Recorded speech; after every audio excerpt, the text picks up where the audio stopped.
Good evening. जो 12वीं पास कर चुके हैं उनके लिए भी ये वीडियो जरूरी है, और जो 12वीं नहीं करे हैं, बीए कर चुके हैं, उनके लिए भी जरूरी है। और उन दोनों के लिए जरूरी है जो इंटीग्रेटेड करना चाहते हैं बीए बीएड, या फिर जो पीटीटी का पेपर देके दोनों ही बीएड करना चाहते हैं। अब कुछ बच्चों के ये हो जाता है कि सर हमें 12वीं के बाद करना चाहिए या बीए के बाद करना चाहिए। बीए के बाद होती है बीएड, जो होती है द्विवर्षीय। अगर आप 12वीं के बाद हो तो करना चाहते हो, जिसे इंटीग्रेटेड बोल देते हैं वर्तमान में, जो होती है 4 ईयर। यानी अगर आप बीए करोगे तो 3 साल प्लस 2 5, और यहां आपका 1 साल की बचत हो जाती है, जो शुद्ध बचत है। इसीलिए, और ये सब उनके लिए जो आगे जाके मास्टर ही करना चाहते हैं, जो टीचिंग लाइन में जाना चाहते हैं, ये जो डिग्री है वो आपके बीए के समकक्ष भी मानी जाएगी, बीए बीएससी। यानी जैसे आप आरएस का भी दे सकते हो, फिर एसआई का भी दे सकते हो, बीए की जो उनमें भी दे सकते हो, या फिर ये 2 तरीके हैं। तो 12वीं वाले करना चाहे तो उनके लिए तो ये हो ही जाती है, और बीए के बाद करना चाहे तो भी है। तो पीटीटी की संपूर्ण जानकारी, क्या सिलेबस रहता है, क्या है क्या नहीं। पहले पीटीटी जयनारायण विश्वविद्यालय यूनिवर्सिटी कराया करती थी शायद हमारे समय, वर्तमान में अब यूनिवर्सिटी जो है वो बांसवाड़ा की है, वो करवाने लग गई है। तो इससे कोई फर्क नहीं पड़ता, कोई यूनिवर्सिटी आपका पेपर कराए चाहिए। तो स्नातक या स्नातकोत्तर परीक्षा कौन सी? पीटीटी। पहले करते हैं पीटीटी का जिक्र कि इसके लिए आपकी क्या योग्यता चाहिए।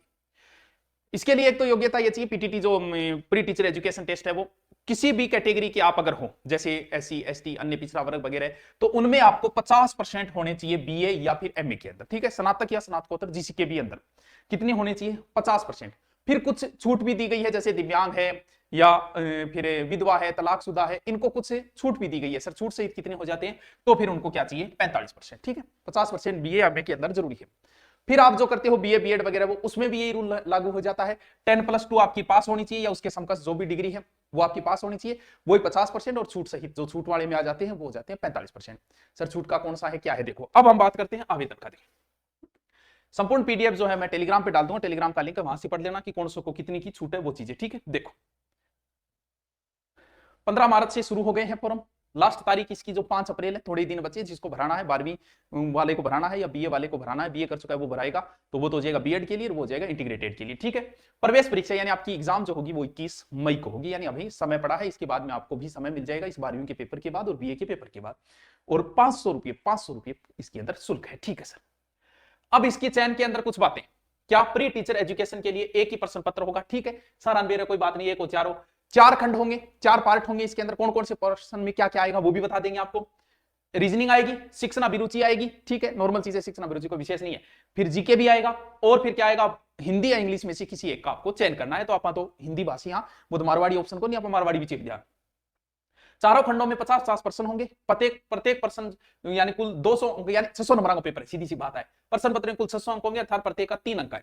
और नेगेटिव मार्किंग भी इसमें नहीं है। जैसे हमने पीटीटी दिया था उसमें नेगेटिव मार्किंग हुआ करती थी 2010, वर्तमान में नेगेटिव मार्किंग नहीं है। लेकिन एक जो पोर्शन है शिक्षण अभिरुचि का, उसमें स्तर होता है कि 0 नंबर मिलेंगे, 3 नंबर मिलेंगे, 2 नंबर मिलेंगे। सर ऐसे कैसे होता है?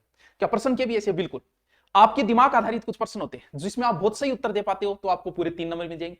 थोड़ा सा आप बी में ऑप्शन ऐसा है कि ठीक ठाक है तो 2, फिर एकदम कमजोर है तो ए। इस हिसाब से होता है, तो इसमें इस हिसाब से होता है। वो सिर्फ एक ही पोर्शन है, बाकी नेगेटिव मार्किंग नहीं है।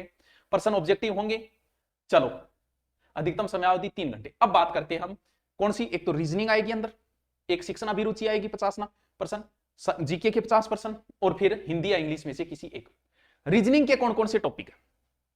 देखो, अगर आप बीएड करना चाहते हो पीटीटी तो कोई लंबी चौड़ी कहानी नहीं है। अगर आपको अच्छी हिंदी और रीजनिंग आती है तो आपका सिलेक्शन हो जाता है। जीके का इतना बड़ा पोर्शन है कि आप इसे तैयार नहीं कर सकते। अभी आप आए हो इस लाइन में, अभी जीके का आपको क्या क्या नहीं पता है। जीके आपको नॉर्मल आ रहा है, बस नॉर्मल पढ़ो। आपको रीजनिंग और हिंदी, यानी आप हो सकता है कोई इंग्लिश में इंटेलिजेंट, वो इंग्लिश ले ली। ये 2 ही चीजें आपका सिलेक्शन करवाएगी। बहुत ईजी आती है ये, कि ज्यादा डरने की जरूरत भी नहीं है। 2 लाख लोग बैठेंगे, लाख में पास हो जाएंगे, लगभग इतने बैठते हैं। ये टॉपिक है रीजनिंग के। ये टॉपिक आप देख लो, परीक्षण है, समानता है, वर्गीकरण है, श्रृंखला है। रीजनिंग के जो भी टॉपिक है वो सारे टॉपिक इसके अंदर दिए गए हैं, तो विशेष कुछ देखने की जरूरत है नहीं, पूरी रीजनिंग है। क्या टेंशन है इसमें? ये लो सर, जीके शिक्षण अभिरुचि में सामाजिक परिपक्वता, नेतृत्व गुण, व्यवसायिक प्रतिबद्धता, अतः व्यक्ति समझ, संप्रेषण। अगर आप सोचोगे इन्हें यूट्यूब पे देख ले या कोई अध्यापक करवाएगा, तो कुछ नहीं। कुछ 15-20 क्वेश्चन आप कोई लाके बुक ऑब्जेक्टिव वगैरह उसमें निकाल लेना उसमें, क्योंकि ये गलत होना नहीं है भी। कुछ थोड़ा बहुत तो दिमाग है, 3 नहीं तो 2 नंबर तो लेके आओगे प्रत्येक में, तो इसमें भी कोई लंबी चौड़ी कहानी नहीं है। जीके में सब कुछ है, इंडिया हिस्ट्री है, इंडिया ज्योग्राफी है, पॉलिटिकल है, राजस्थान हिस्ट्री है, राजस्थान ज्योग्राफी है। अब तुम कितना कर पाओगे, इट्स डिपेंड ऑन यू बच्चों। ये पूरा का पूरा है। तो आपके पास जो भी गाइड है, इंडिया के लिए आप नॉर्मल लुसेंट पढ़ सकते हो, राजस्थान के लिए आप, मैं तो मेरी वाली कहूंगा, बाकी आपकी मर्जी, जो भी पढ़ो, कोई सी पढ़, कोई फर्क नहीं पड़ेगा। ठीक है, फिर इतिहास हो गया, ये सारे टॉपिक है, इसमें कोई बताने की जरूरत नहीं।